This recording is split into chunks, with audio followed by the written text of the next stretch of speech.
Hello everyone, before we start to make sure like and subscribe to the channel and leave a comment with where you from and what time you are watching that way. YouTube, well, keep showing you stories just like this one. Now, let's begin.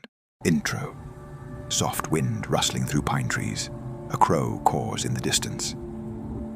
There's a place in America where beauty and darkness share the same soil.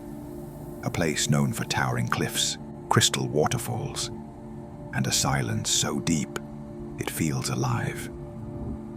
This is Yosemite National Park, one of the most breathtaking locations on Earth. But behind the postcard views and peaceful trails lies a chilling truth few dare to speak aloud. Because Yosemite is not just a wonder of nature, it's also one of the most haunted places in the United States. From vanished hikers to ghostly apparitions on moonlit cliffs, from Native American curses to strange lights over Half Dome.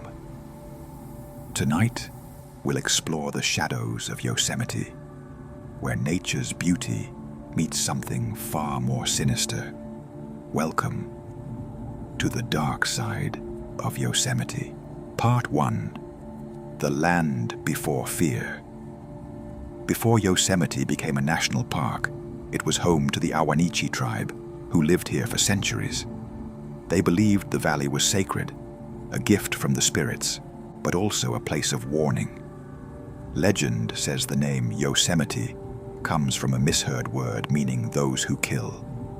The Ahwahneechee spoke of a dark spirit called Uzumati, a massive, invisible being that guarded the valley and punished those who disrespected the land. Even the waterfalls had meaning. Bridal Veil Fall, they said, was haunted by the spirit of a rejected maiden, forever weeping into the mist. Many early settlers who camped near that waterfall claimed to hear a woman sobbing late at night. But when they looked, no one was there. As explorers and pioneers entered the valley, they often wrote in their journals about whispers in the wind and shadows moving without light. They blamed exhaustion, altitude sickness, but deep down, many admitted Yosemite felt alive. Part 2. Disappearances in Paradise. Every year, millions visit Yosemite. Most leave with photos. Some never leave at all. Since the park's founding, hundreds of people have gone missing here under baffling circumstances. Experienced hikers vanish just a few miles from the main trails. Their gear is found neatly folded, food untouched, but no trace of the person. One of the most famous cases is Stacy Arras, a 14-year-old girl who disappeared in 1981. She was on a horse riding trip with her father near Sunrise High Sierra Camp. After stopping to take a photograph of a nearby lake, she simply never came back. Search teams, dogs, helicopters, nothing. To this day, not a single clue has ever been found. Rangers still avoid camping in that area after dark. Some claim to hear footsteps on gravel, followed by a faint click, the sound of an old camera shutter. Another case, a seasoned hiker named Jim Herson in 2014. He texted his wife at 3:07 p.m. Made it to the ridge. Incredible view. His phone pinged one last time at 3:11 p.m. And then silence. No body, no gear, no sign of a fall. Some rescuers reported hearing their names whispered through the pines during the search. Park officials call it misadventure. But locals, they call it The Calling. Part 3. The Ghosts of Yosemite. Among rangers and guides, ghost stories are told quietly, never in front of tourists, but ask them after dark, around a campfire, and the tales spill out. One of the most feared places is the Ahwahnee Hotel, built in 1927. It's a masterpiece of rustic luxury, and one of the park's most haunted buildings. Guests have reported doors slamming by themselves, cold spots, and music from empty ballrooms. Housekeepers often refuse to clean room 242, where a woman in white has been seen staring out the window, always looking toward the mountains. But the eeriest story comes from the Mirror Lake Trail. A ranger once found an old man standing by the water at 2 a.m., dressed in 1800s clothing. When asked if he needed help, the man smiled and said, "I'm just waiting for my reflection to come back." Then he stepped into the lake and vanished beneath the surface. Even more disturbing are reports near Glacier Point, where couples have seen a figure leap off the cliff screaming, only to disappear mid-fall. When rangers check the area, there's no body, only a faint echo that seems to repeat the scream hours later. Some say it's the spirit of Eleanor, a newlywed who jumped from that cliff after losing her husband to a rock slide in 1872. Others think it's something older, something that mimics grief to lure the living closer to the edge. Whispered echo. Come closer. Part 4. The Firefalls and the Cursed Beauty. Back in the early 1900s, Yosemite had a tourist attraction called the Firefall. Every night, park staff would push glowing embers off Glacier Point, creating a waterfall of fire cascading into the valley. It was mesmerizing, but also deeply offensive to the local tribes, who said it angered the mountain spirits. Shortly after the Firefall tradition began, a series of freak accidents struck the park. Workers fell from cliffs under clear skies, claiming the rocks moved. Entire mule teams panicked and ran off trails. A sudden fire destroyed part of Camp Curry Lodge, starting from no known source.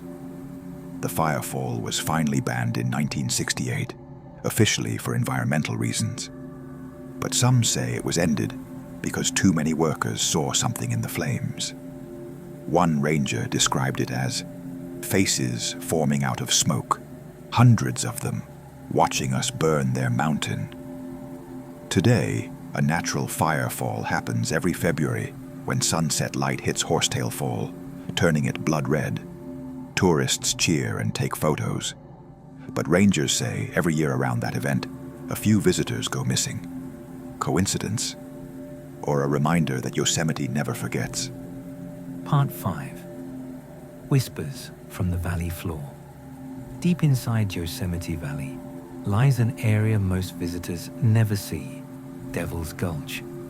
There's no marked trail, but rangers know it's there. According to local myth, it's where the Ahwanichi performed burial rituals for those who died violently.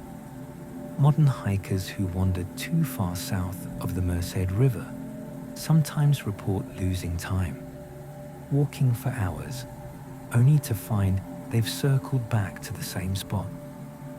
One park volunteer described hearing his own voice calling for help from deep in the forest.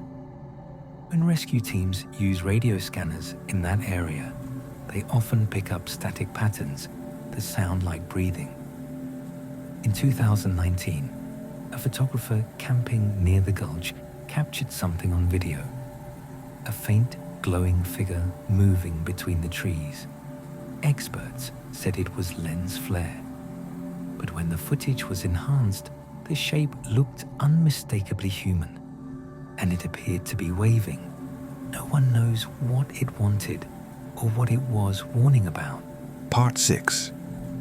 The Theory. Why Yosemite feels alive.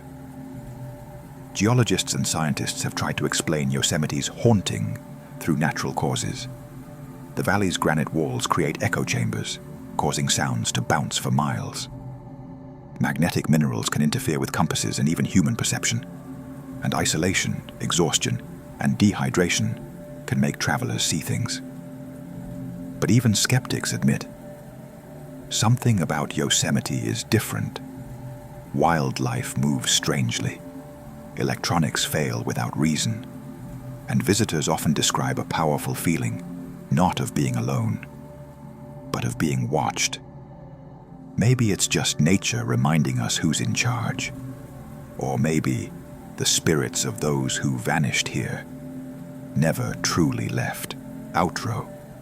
Yosemite is a place of wonder and of warning, a reminder that beauty and terror often share the same roots. The same wind that cools your skin once carried the cries of those who disappeared. The same waterfalls that shimmer by day whisper stories by night. So if you ever visit Yosemite, take a moment to admire its silence, because in that silence, something might be listening back. Soft thunder roll fades out. Narrator, this has been the dark side of Yosemite. If you enjoyed exploring America's haunted wilderness, make sure to like, subscribe, and join us next time for another journey into the shadows.